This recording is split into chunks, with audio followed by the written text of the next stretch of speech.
तो अब तक हम लोगों ने देखा कि रूडो के अंदर की पावर्स जाग जाती है, जिसे देख के एंजन उसे अपने टीम क्लीनर्स में शामिल होने को कहता है, पर रूडो उसे मना कर देता है और एंजन एक आदमी को कॉल करता है जिसका नाम जेन का होता है और एंजन रूडो के बारे में उस आदमी को सब कुछ बताता है, जिसे सुनने के बाद वो आदमी काफी ज्यादा शॉक्ड हो जाता है कि नेचुरल पावर वो भी यहाँ पे इम्पॉसिबल। एंजन उसे बताता है कि ये लड़का मुझे नो माइस लैंड में मिला और मैंने इसे अपनी टीम क्लीनर्स में भी ऐड कर लिया है और जैसे ही यहाँ का काम खत्म होगा मैं तुम्हें इससे जरूर मिलवाऊंगा। और ये सुनने के बाद रूडो एंजन से कहता है कि मैंने तुम्हें कब कहा कि मैं तुम्हारी टीम क्लीनर्स में शामिल हूँ। और तभी एक डॉक्टर जो रूडो की पट्टी कर रहा होता है वो उसे चुप रहने को बोलता है और डॉक्टर रूडो को डांटते हुए कहता है कि तुम्हें तो शुक्र मनाना चाहिए कि तुम अभी तक जिंदा हो और अगर थोड़ी देर तुम ऐसे ही रहते तो तुम वहाँ पे मर जाते और वो एंजन ही था जिसने तुम्हें उन सब चीजों से बचाया। तुम्हें तो एंजन का शुक्र मनाना चाहिए। और एंजन डॉक्टर की बात सुनते ही रूडो की टांग खींचते हुए कहता है कि चलो बच्चे अब मुझे जल्दी से थैंक्स बोलो। और रूडो ये सब सुनने के बाद काफी ज्यादा एंजन पे चिल्लाने लगता है और डॉक्टर रूडो पे चिल्लाते हुए कहती है कि ये भूलना मत कि मैं एक बूढ़ी औरत हूँ, अब निकलो यहाँ से। और उसके बाद एंजन और रूडो रूम से बाहर निकल जाते हैं। रूडो एंजन को थैंक्स बोलता है और इस जगह के बारे में पूछने लगता है और एंजन जवाब देता है कि तुम्हें तो किडनैपिंग वाले किस्से से पता ही चल गया होगा कि यहाँ के लोग कैसे हैं। और एंजन रूडो को वार्निंग देता है कि यहाँ पे कोई भी चीज फ्री में नहीं मिलती और उसे अपने पीछे चलने को कहता है। और एंजन रूडो को एक रेस्टोरेंट में बर्गर खिलाने ले जाता है, जिसे खाते हुए रूडो बोलता है कि मुझे तो लगा था कि यहाँ पे सिर्फ कचरा है, पर यहाँ पे तो और भी बहुत कुछ है। और एंजन उससे उसका नाम पूछता है तो वो अपना नाम रूडो बताता है। और एंजन रूडो से कहता है कि वो बिग मॉन्स्टर ज्यादा करके ह्यूमंस पे ही अटैक करता है और कभी कभी वो सिटी में भी आ जाता है। और एंजन रूडो को बोलता है कि तुम उन मॉन्स्टरों को अपने ग्लव्स की मदद से इजिली मार सकते हो। और एंजन रूडो से कहता है कि अगर हम अपनी चीजों को संभाल के रखे तो उसमें आत्मा आके रहने लगती है। और इतना सुनते ही रूडो काफी ज्यादा शॉक्ड हो जाता है, क्योंकि उसे ये बात रेक्टो भी समझाया करते थे। और एंजन कहता है कि कुछ ही लोग होते हैं जो इन मॉन्स्टरों को हरा पाते हैं, जिसे सुनने के बाद रूडो कहता है कि क्या मैं उन लोगों में से एक हूँ। और एंजन रूडो से कहता है कि इसीलिए क्लीनर्स ग्रुप बनाया गया है ताकि वो मॉन्स्टरों का सफाया कर सके। रूडो बोलता है कि अगर मैं ग्रुप में ज्वाइन हो जाऊं तो क्या तुम मुझे ऊपर जाने का रास्ता बताओगे। और एंजन रूडो से कहता है कि अगर मैं तुम्हें सच बताऊं तो मुझे खुद नहीं पता कि ऊपर जाने का क्या तरीका है। और रूडो गुस्सा होते हुए कहता है कि तब से तुम इतने बड़े ज्ञानी क्यों बन रहे थे जैसे कि तुम्हें सब कुछ पता हो। और एंजन बोलता है कि शायद मेरे बॉस को ऊपर जाने का तरीका पता हो। और रूडो उदास होकर बोलता है कि अच्छा अब तुम्हारे बॉस से भी मिलना होगा। और एंजन रूडो से पूछता है कि तुम्हें ये ग्लव्स किसने दिया, जिसपे रूडो एंजन को बताता है कि ये ग्लव्स मेरे फादर ने मुझे गिफ्ट किया था और ये उनकी आखिरी निशानी है। और ये सब सुनने के बाद एंजन बोलता है कि अब मुझे समझ में आया कि तुम अपने ग्लव्स का इतना ध्यान क्यों रखते हो, और हाँ अपने ग्लव्स का और अच्छे से ध्यान रखना। और फिर रूडो अपने पास्ट के बारे में सोचने लगता है, जिसमें उसके फादर की कुछ यादें बची हुई होती हैं और वो ये सब सोच के काफी ज्यादा सैड हो जाता है।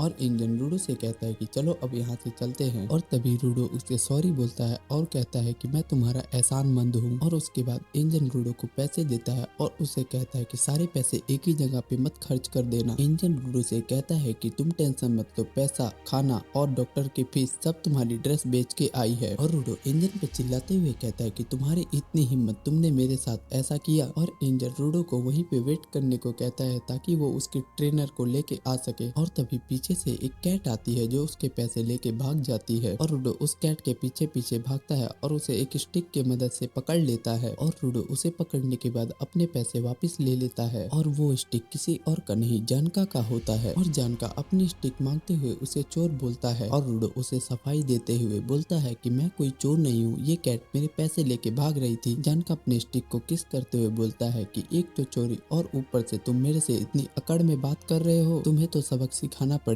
रूडो जानका की ड्रेस देख के समझ जाता है कि वो एक क्लीनर है, क्योंकि जानका के ड्रेस पे जो सिंबल बना हुआ होता है वही सेम सिंबल एंजन के भी ड्रेस पे बनी हुई होती है, जिसे देखने के बाद रूडो समझ जाता है कि ये भी एक क्लीनर का ही मेंबर है। और तभी जानका रूडो के ऊपर अपनी स्टिक से अटैक कर देता है। एंजन ने रूडो के बारे में जानका को सब कुछ बताया होता है। जानका रूडो को बताता है कि मैं तुम्हारा टीचर हूँ और मैं अब से तुम्हारा ख्याल रखूंगा। रूडो को जानका के ऊपर काफी ज्यादा गुस्सा आ रहा होता है, तभी उसे रेक्टो की बात याद आ जाती है कि सामने वाला हमारे बारे में क्या सोच रहा है, ये भी समझना काफी जरूरी है। फिर रूडो सोचता है कि क्या पता जेनका को लग रहा हो कि मैंने उसकी प्यारी चीज चुराई है, जिस वजह से उसने मेरे पे अटैक किया। अगर कोई मेरे भी ग्लव्स चुराए तो मुझे भी ऐसा ही लगेगा। और यही सोच के रूडो जेनका से माफी मांगता है और उसके बाद जेनका भी रूडो से माफी मांगता है, क्योंकि रूडो ने उसकी स्टिक वापस कर दी होती है। और ये सुनने के बाद रूडो अपने आप पे काफी ज्यादा प्राउड फील करता है। तभी जेनका रूडो की तरफ दोस्ती का हाथ बढ़ा के बोलता है कि अब तुम क्लीनर्स ज्वाइन कर रहे हो ना। और उसके बाद वो दोनों हैंड शेक करते हैं। और उसके बाद जेनका रूडो से उसके पावर के बारे में पूछता है, जिसपे रूडो अपने ग्लव्स शो करता है। जेनका रूडो के ग्लव्स के बारे में काफी ज्यादा तारीफें कर रहा होता है, जिसपे रूडो सोचता है कि ये बहुत अच्छा लड़का है। और रूडो को रेक्टो की बात याद आ जाती है कि स्माइल करना बहुत ही इम्पोर्टेंट है, एक स्माइल से कितना ज्यादा फर्क आ जाता है। और रूडो अपने से हिम्मत करके स्माइल करने की कोशिश करता है। जेनका उससे पूछता है कि तुम्हारी क्या रीजन है क्लीनर्स में ज्वाइन होने की। रूडो अजीब सा फेस बनाते हुए कहता है कि जो चीज मुझे चाहिए जब तक वो ना मिले। इससे पहले कि रूडो अपनी बातें खत्म कर पाता, ऐसे स्माइल देख के जेनका बोलता है कि क्या तुम मेरा मजाक उड़ा रहे हो। रूडो बोलता है कि मैं तो बस स्माइल करने की कोशिश कर रहा था। रूडो अपने आप से बात करते हुए कंफ्यूज हो जाता है और वो फिर से स्माइल करने की कोशिश करता है। रूडो इस बार अपनी आंखें और मुंह बंद करके स्माइल करने की कोशिश करता है, तो जिसे देख के जेनका बोलता है कि तुम मेरा मजाक उड़ा रहे हो, तुम्हें तो सबक सिखाना ही पड़ेगा। यहाँ हम मॉन्स्टरों से लड़ते हैं और क्या तुम बस अपने मतलब के लिए आए हो। अगर तुम अपनी बात नहीं बता सकते तो पक्का वो गंदी ही चीज होगी। और ये सुनने के बाद रूडो को रेक्टो की बात याद आ जाती है कि इस गंदी दुनिया को बदलना है। और रूडो यही बात जेनका को दोहराने को बोलता है। जेनका रूडो से कहता है कि मुझे तो पहले से ही पता था हमारी नहीं बनेगी। जेनका अपने बैटल इंस्ट्रूमेंट को फाइट करने के लिए रेडी करता है, जो कि उसकी स्टिक होती है। और तभी रूडो एक लोहे की रॉड उठाता है, जो कि उसका भी एक बैटल इंस्ट्रूमेंट बन जाता है। और ये सब देखने के बाद जेनका काफी ज्यादा शॉक्ड हो जाता है और वो कहता है कि तुम्हारी पावर्स तो तुम्हारे ग्लव्स में है ना, तो ये कैसे पॉसिबल है। जेनका समझ जाता है कि रूडो जिस भी चीज को छूता है वो उसका बैटल इंस्ट्रूमेंट बन जाता है। फिर रूडो और जेनका में फाइट होती है। फिर जेनका रूडो से कहता है कि तुम्हारे पास तो नेचुरल पावर है, तो तुम मुझे कभी नहीं हरा सकते। और जेनका जैसे ही रूडो पे अटैक करता है, उसके अटैक से रूडो नीचे गिर जाता है। और उसके बाद जेनका कहता है कि मैंने तुम्हें पहले ही कहा था तुम मुझे नहीं हरा पाओगे। अचानक से जेनका को एक अजीब सी स्मेल आती है और उसे पता चलता है कि रूडो जिस चीज से फाइट कर रहा है वो एक बाथरूम क्लीनर है। रूडो जेनका को कहता है कि मुझे नहीं पता कि तुम क्या कह रहे हो, पर अब अटैक करने की मेरी बारी है। रूडो जेनका पे 3-4 बार अटैक करता है, पर जेनका उसके अटैक से बच के वहाँ से भागने लगता है। रूडो जेनका का उसी बाथरूम क्लीनर के साथ पीछा करता है। रूडो बहुत देर जेनका का पीछा करने के बाद वो उस बाथरूम क्लीनर से उस पे अटैक कर देता है। और उस बाथरूम क्लीनर में जो पोटी लगी होती है वो जेनका के ड्रेस पे लग जाती है। उसके बाद जेनका रूडो पे काफी ज्यादा चिल्लाने लगता है। फिर दिखाया जाता है कि एंजन अपनी कार से घूम रहा होता है, तभी उसकी नजर रूडो पे पड़ती है और वो रूडो से कहता है कि वाह, तुम दोनों में दोस्ती भी हो गई। और वहाँ पे जेनका सदमे से बेहोश पड़ा हुआ होता है। और जब एंजन को ये सब बातें पता चलती है तो वो जेनका पे जोर जोर से हंसने लगता है। एंजन हंसे हुए बोलता है कि मुझे यकीन नहीं हो रहा कि रूडो ने जेनका को पोटी से हरा दिया। जेनका अफसोस मना रहा होता है कि वो एक पोटी की वजह से हार गया। और दूसरी तरफ रूडो सोचता है कि मैं पोटी वाली चीज से लड़ रहा था और ऊपर से इतने एटीट्यूड में। एंजन रूडो से कहता है कि शायद तुम्हारी पहली मीटअप उतनी अच्छी नहीं रही, लेकिन जेनका तुम्हें बहुत कुछ सिखाएगा। और तभी हमें एक न्यू कैरेक्टर को दिखाया जाता है जिसका नाम रियो होता है। और एंजन रियो से कहता है कि तुम यहाँ पर कब आई। रियो बोलती है बस मन किया तो आ गई। रियो रूडो को काफी देर घूरने के बाद उसे कहती है कि अच्छा तुम रूडो हो, और उसके बालों से खेलने लगती है। रूडो रियो को पसंद करने लगता है और वो काफी ज्यादा नर्वस हो जाता है क्योंकि रियो उसके बालों से खेल रही होती है। फिर एंजन अपने कार से रूडो, जेनका और रियो को क्लीनर हेडक्वार्टर लेके चला जाता है।